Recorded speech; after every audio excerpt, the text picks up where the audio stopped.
अय दादा, उद्या सकाळी गावात ये, मला जमिनीच्या वाटण्या करायच्यात. उद्या जरा पंचायत बसवली, त्यामुळे लोक येणार आहेत. लवकर ये.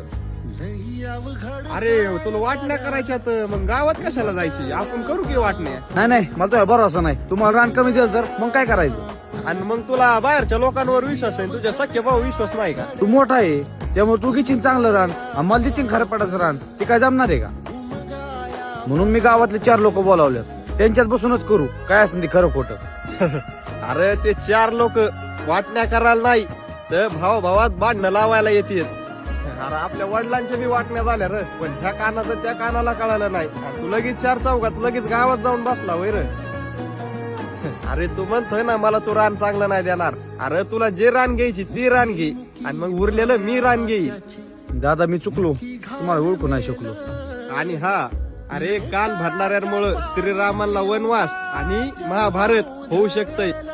बरोबर आहे दादा. आणि आपल्या दोघांचं तर लय किरकोळ आहे रे.